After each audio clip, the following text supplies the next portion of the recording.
Good morning. It's Wednesday, the 14th of June, and I'm Govindraj Ethiraj coming to you from Mumbai, India's financial capital. Our top reports for today. Did you know which is India's top-selling drug, and more importantly, for what? Get ready for a few surprises. Tyre maker MRF Stock touches 100,000 rupees on the bourses. That's one stock. High net worth Indians are still fleeing overseas, but lesser numbers likely this year. And finally, can India's angel tax be reinvented?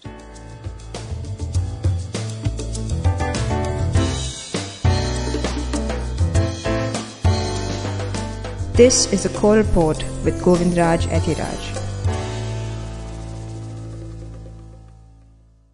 Which are India's top drugs? A hypochondriac is someone who worries about illnesses and falling ill. In India, this has an added dimension because drugs and medicines are available more freely than many other countries. And if you are a hypochondriac, chances are that you're also consuming many of those medicines quite incessantly. Be that as it may, do you know which are the top conditions Indians are suffering from going by the drugs they or you are consuming? And which drugs those are? Well, first the conditions. The pecking order is as follows: cardiac, anti-infectives, gastrointestinal, anti-diabetic, vitamins and nutritional, and finally respiratory. Now, you may also recall me talking about the 14 fixed drug combination or FDC drugs that were banned by the government at the start of this month. These drugs are referred to as cocktails and are a combination of two different drugs like nimesulide and paracetamol, or amoxicillin and bromhexin. Now, the value of these drugs that are being banned, or the specific combination that was most affected, was not clear at that point, but is now, thanks to a report from Sheetal Sapale, Vice President at integrated healthcare technology platform Pharmarack. I reached out to Sheetal, who also joined me to list the top drug brands in India at this point of time and which areas they belong to. Actually, the major impact of this entire ban has gone on the respiratory segment. So almost 7% of the respiratory portfolio has come under this ban. And majority of the preparations in this respiratory portfolio fall in the cough and cold preparations. Okay, so why is it that there are so many drugs of this kind in the respiratory segment? So basically, the ban has come by saying that, these combinations, they really don't have any logical reason to be there for treatment of cough and cold. As you know, how the Indian pharma industry also operates is to bring in some new line extension in the market. Some new additives get added to a preparation and a line extension comes in the market. So there is a new story to sell. But then is it that it really has any impact in treatment? There is a question mark over there. So not all preparations would have that much impact as far as treatment of that condition is concerned, is the reason why a ban has been brought for those preparations. So I was looking at, the total industry breakup. So in terms of conditions, you have cardiac, which currently leads the pack. We're followed by anti-infectives and gastrointestinal, anti-diabetic, vitamins, minerals, and nutritional, and finally respiratory.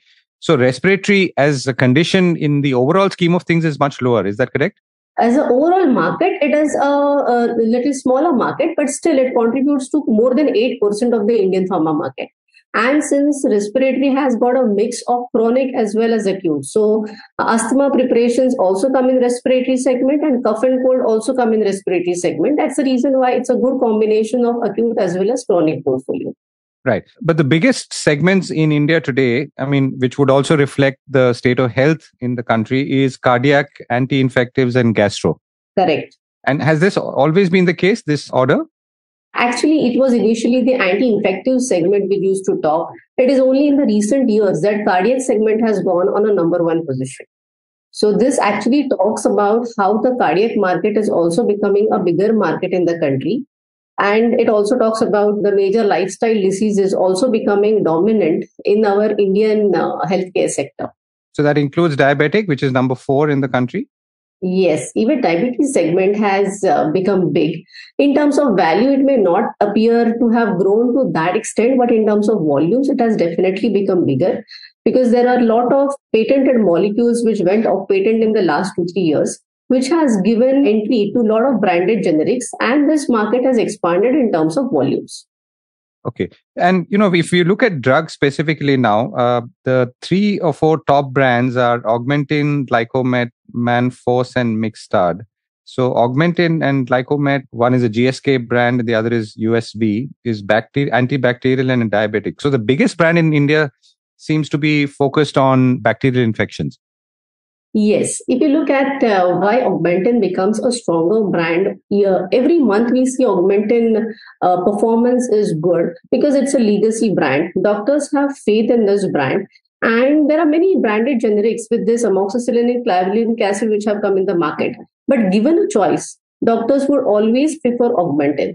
After amoxicillin and clavulanic acid came under price control, obviously the price of Augmentin came down significantly. So basically, amoxicillin and clavulanic combinations became more affordable.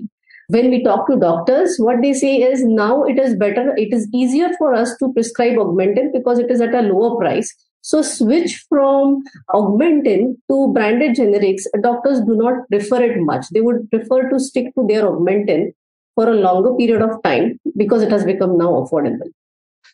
The second and the third, one is Glycomet and the other is Manforce. Tell us about those. Manforce, I would really not comment on the ranking because it's not a completely trade-related product. It also has a good amount of OTC, OTX component, maybe a little over-reflected in our audit.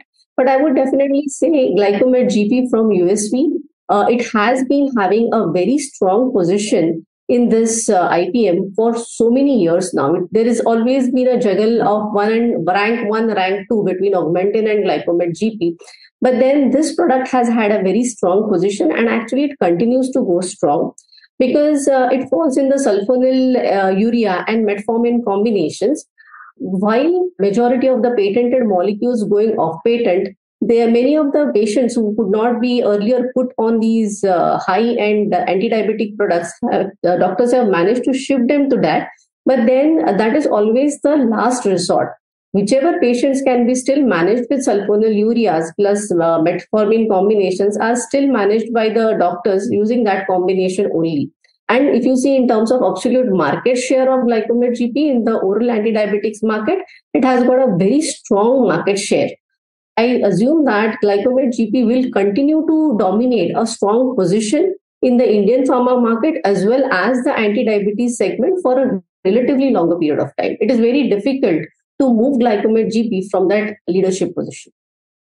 And Mixtard from Abbott, which is an insulin, and Foracort from Cipla, which is an inhaler for asthma, are 4th and 5th. Just one last question, Sheetal. So the top 5 companies in the country are, in terms of value, are Sun, Abbott, Mankind, Cipla, and Zydus. So that makes it only one multinational in this mix. So do you see that changing? Is this or is this a steady state? It is a relatively steady state. The rankings of the companies more or less have remained where it is. Of course, there are some companies who are moving up in a relatively fast way. If you look at companies like Aristo, Micro, they are moving up gradually, but the top companies, the top 5 players, to a great extent, their position usually remains same and quite stable. So if you look at the rankings of this company at a MAT level as well as for the month, more or less the top 5 companies have maintained that steady rank for a MAT as well as month level. So when you say MAT, can you explain that? MAT is performance for the last 12 months collectively, and month would be only for the month. So Sun at a MAT position, the rank is 1. For the month also it is 1. It essentially means that in the last 12 months, the ranking of Sun has not changed significantly, or even if one of the months it would have changed, it would be an aberration for 1 month or so. So top 5 companies, the ranking throughout the tenure of 1 year more or less remains constant. Sheetal Sapale, thank you so much for joining me.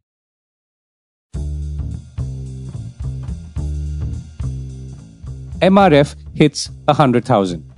It was started by K.M. Maamin Maapillai as a toy balloon manufacturer in a shed in Chennai, then Madras in 1946 with an initial funding of 14,000 rupees. Yesterday, its stock, which has always ruled high by the way, touched 100,000 rupees on the stock exchanges.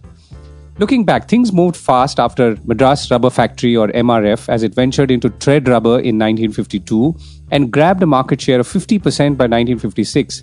In 1961, MRF went public and established a technical collaboration with Mansfield Tyre and Rubber Company from the United States and made its first tire from the new pilot plant in Thiruvatiyur. The other players in India at the time were multinationals Dunlop and Goodyear. In 1963, Jawaharlal Nehru inaugurated the foundation of the Rubber Research Center in the same place. A year later, the MRF muscle man, who we see even today, was born. The 1980s were interesting. MRF launched the MRF Pace Foundation in 1988 with cricketer Dennis Lillee, and a year later partnered with Hasbro, the toy giant, to bring in Fun School toys. So from toy balloons to toys. Fun School, by the way, has 3 large manufacturing plants, including in Goa, and employs over 1,000 people, though the joint venture with Hasbro ended in 2014. And then fighter jets. Around 10 years ago, MRF rolled out tires for the Indian Air Force's Sukhoi 30 aircraft. Chairman K.M. Maman then said the tires were not as simple as they looked. Though this tire looks black and round, there are several compounds in it and made for handling extreme conditions, as a Sukhoi 30 could land at speeds of 420 kilometers per hour, he said then. The man responsible for most of what the MRF brand is today is Philip Eapen, who retired as head of marketing almost 15 years ago. Founder K.M. Maman Mapillai died in 2003. MRF is a family-run business and very low profile. Quite likely you will not know who the key executives are unless you follow the space closely. The extended family owns a bevy of businesses, including the well-known Malayalam Manorama Media Group. Back to the MRF stock, it came close to the 100,000 mark in May as well, but did not touch it. The 100,000 tag still does not make MRF the most expensive stock, as MRF's price-to-earnings ratio is 55.2 on a trailing basis, the Economic Times pointed out. Companies often split their stock, so a 10 rupee stock might become 1 rupee stock and thus bring down the perceived cost of buying each share. MRF has not done that. Also, it's quite widely held, with public shareholders representing 72% of holding and the balance with the owners and promoters. There is an interesting list of stocks quoting above 22,000 rupees I could see via the ET again, though I picked 5 apart from MRF. Now, the interesting thing is none of them have anything to do with the other. So these 5 are Honeywell Automation around 41,000 rupees, Page Industries around 38,000 rupees, 3M around 24,400 rupees, Shree Cement around 25,000 rupees, and Nestle at 22,290 rupees. Now, when I said they have nothing to do with each other, they belong to totally different industries, automation to cement and consumer products to undergarments being Page Industries or Innerwear. Now, that perhaps is the embedded beauty in diversity of stocks in the Indian stock markets, the ones you can afford, of course. Speaking of tires and MRF, turns out one reason why MRF stock maybe did well could be some general cheer in the automotive space. On whose back? Oh, is that correct? Its tires ride on. Or is it the other way around? Anyway, the Society of Indian Automobile Manufacturers, or SIAM as it calls itself, said this was a great May for the industry, with passenger vehicle sales at 334,247 units, up 13.5% compared to May 22. Three-wheelers went up even more sharply, around 48,000 units, up 70%. And the somewhat dormant two-wheeler segment also saw strong sales at 1.4 million in May 23, up around 17%. Totally, some 1.8 million vehicles of all kinds were sold in May compared to 1.5 million last year and last May. While this is all good news, the industry is still pining for the good old days, as two-wheeler sales are still below 2016-17 levels, while three-wheeler sales are still below 2018-19 levels, Rajesh Menon, the Director General of SIAM, said in a statement. While tire and auto companies have had some cheer, entertainment conglomerate SL Group did not. Its chairman Subhash Chandra and Zee Entertainment Enterprises Managing Director Puneet Goenka moved a special tribunal, or the Securities Appellate Tribunal, against a Securities and Exchange Board of India, being the market regulator, order the day before that barred them from holding key managerial positions in listed entities. SEBI has alleged that the two have siphoned off funds from Zee Entertainment. Now, this news is somewhat significant, since a merger between Zee Entertainment and Sony Picture Networks, now known as Culvermax Entertainment, is imminent or was imminent and could face further delays. Puneet Goenka would have headed this merged entity. The stock fell yesterday but recovered subsequently and somewhat to close around 193 rupees. On the subject of market regulators, Bloomberg News is now reporting that the Adani Group is in talks with lenders, including global banks, as it seeks to refinance up to $3.8 billion of a loan facility taken for its acquisition of Ambuja Cements last year, according to people familiar with the matter, the agency quoted.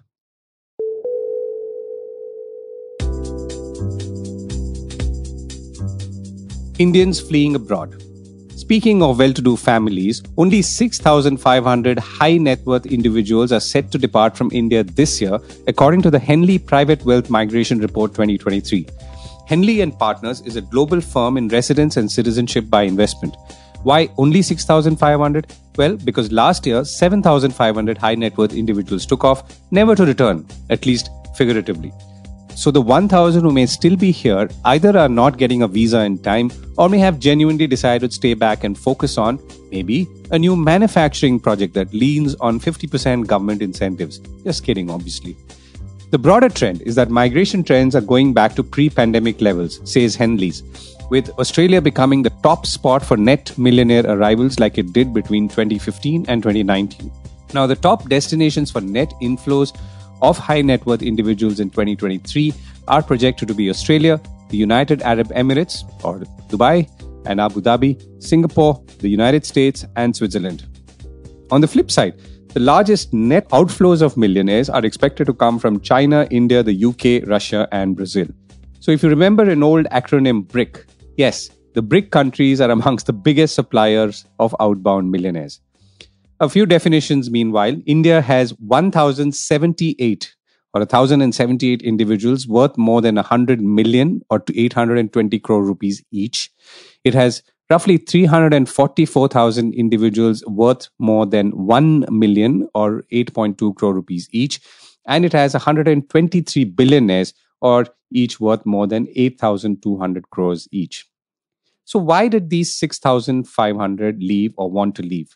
Or for that matter, why did those 7,500 leave? Dr. Hugh Steffen, CEO of Henley Partners, says political stability, low taxation, and personal freedom have always been key metrics for millionaires when it comes to deciding where to live. However, the priorities of affluent individuals are shifting, Dr. Steffen says, to the intangible but equally vital elements that impact their children's prospects, the quality of their lives, and the legacies they leave. They want their children to have access to top-tier academic institutions and also now the option to move to cities that are more resilient to climate change, offer a good quality of life, and to put down roots in countries where their capital can be protected for many generations to come. From a wealth preservation point of view, Singapore, Switzerland, and the UAE score high and also for quality of life. Not to forget friendly tax regimes. Australia seems to score in general, beginning with beaches and scenery to wide open spaces to safety and security and a good healthcare system which is apparently simple to access if you're one of those many millionaires flocking there, at least in contrast to other options like the United States. It finally does seem to boil down to wealth, health, and education in whichever order that you like.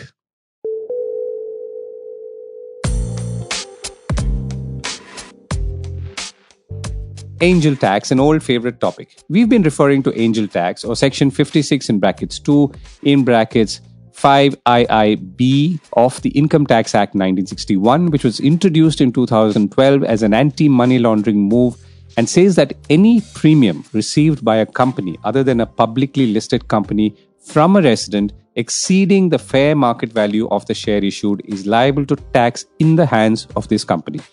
Now, the fair market value is something that the tax department decides, not you or your company. So effectively, someone could invest in your company and get shares for them, but the tax department will decide that this investment is actually an income in your hands and tax you for it. By the way, the word angel in angel tax refers to someone who invests into your business when no institutional or large investor is in sight and could typically be what they call F&F or friends and family. So how this adds up is not clear to me. But anyway, the law has since had many modifications and layers, all with the objective of making it simpler, though it seems to have done the opposite. And more so in the last 5 years, including the allowing of more methodologies for valuation. In the latest move, the Finance Ministry also exempted last month investors from 21 countries, including the United States, UK and France, from the levy of angel tax for NRI investments in unlisted startups. but it excluded Singapore, Netherlands, and Mauritius, which could well reflect almost 50% of investments in the startup space, according to tax experts quoted in various reports. The Mint newspaper now reports that the Mauritius government plans to take up the issue of angel tax exemption with Indian authorities. The country's Minister of Financial Services, Mahin Kumar Seeratan, intends to seek clarifications on its exclusion from the list of countries where investors are not required to pay taxes on their investments in Indian startups. His point, according to Mint, is that Mauritius has complied with all the anti-money laundering provisions recommended by the Financial Action Task Force, or the FATF, and the country has also made it mandatory for all global financial services firms based out of Mauritius to meet substance requirements, substance being in brackets. Now, this word substance means it's a safeguard in anti-tax avoidance laws globally, which requires that a firm that sets up shop in a country to possess a minimum substance, such as having an office with some local employees. Now, to revisit the angel tax theme in a somewhat different way, I have decided to pose the question, is there a way to somehow reinvent this legislation in a way that all sides, including, of course, the tax department, is happy? I will be doing this with several other tax experts in coming weeks, but I kicked off the process by speaking with Tushar Sachade, partner at PricewaterhouseCoopers Company. So basically, I think the government has one objective, right? It's mainly an anti-avoidance provision. The government wants to ensure that when investors are investing in companies, they are not done at excessive valuation to benefit the company or its promoter. So that's the government objective. Now, while there is no complete revamp or reinvention of this law is required, what is important is to build important safeguards within the law, and which is the attempt with which government has come out with this notification for excluded investors and also the draft valuation rules. Now, today what is happening is that global VCP funds, earlier, as you know, this law was applicable only to resident investors. And now from 1st April, under the budget, it has now been made applicable to non-resident investors also. So what is important to achieve is to ensure that we exclude all the relevant investors. Today, government has come out with a list of countries from which this pooled investment vehicle can kind of make an investment from. And it does not include most of the important countries such as, say, Mauritius, Singapore, Netherlands, Luxembourg, Ireland, which are popular funding jurisdiction. So it's important that government includes those jurisdictions. On the draft valuation rule as well, basically 5 valuation methodologies are prescribed, which is a good and welcome move because it has expands the valuation methods are available to the investor to justify the valuation in which they are investing. But it is important that there are other safeguard built, such as the combination method, which also be included. But as a net, the answer is that the complete reinvention is not called for, but ensuring that we do give exclusion to all the genuine investors which are investing in this asset class. So let me frame that question a little differently, Tushar. So, I mean, we have similar investments happening by angels, which is really originally at least was friends and family all over the world. How does it work elsewhere? I mean, how do they guard against, let's say, investments above fair value, which is the concern here, and ensure that it's clean and neat? Yeah, so I think globally, different governments achieve this objective with different methods. And where, the KYC norms and PMLA laws are very strong and effective, those governments don't need these safeguards, right? Because through that mechanism, they are able to track the notorious investment schemes. But in India, of course, government has adopted a rule of doing this through the taxation mechanism. What I think government is now providing is that there are excluded investors, such as, say, a VC fund, which are registered with SEBI in form of a VCU or as in form of AIF. Now, what they're providing now is that if there are other investors who are investing alongside within 90 days, those are excluded. So that is a welcome move, right? So effectively, say you as an angel investor, you are investing along with another angel fund which is registered with SEBI, then your valuation will not be questioned. So those are welcome move.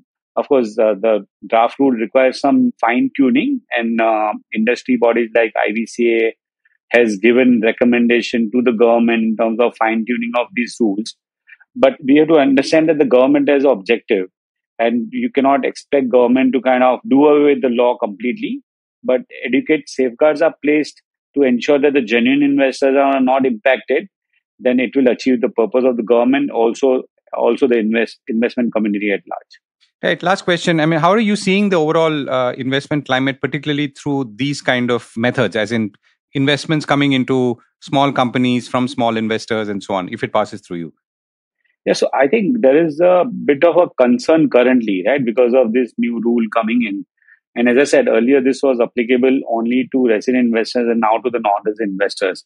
So given the past history of this law, right, in terms of the fact that we saw a lot of litigation on the subject, and that's why colloquially this law has now been named as angel tax, while it applies to all sorts of companies, not only kind of angel funded companies. It also applies to a normal private equity. So there's a lot of uncertainties which is there in the minds of investors, given that the valuation is not a perfect science, right? It's more of an art. So, which is where you always can kind of question valuation. And when you give that sword in the hands of the tax officer, we don't know which way it is going to cut, which is why educate, safeguard is the way to go. I think there's a good starting point in terms of this new notification giving exclusion, which needs to be expanded, as I said, to cover all sorts of genuine investors, and also this draft valuation rules, which should hopefully, once they are expanded and once the government and CBDT addresses the issues which are raised before it, should then achieve the objective of both the parties. Right. Tushar, thank you so much for joining us. That's it from me this Wednesday morning. Have a great day ahead. And if you like this podcast, do share it with your friends and family. And I look forward to your feedback as well.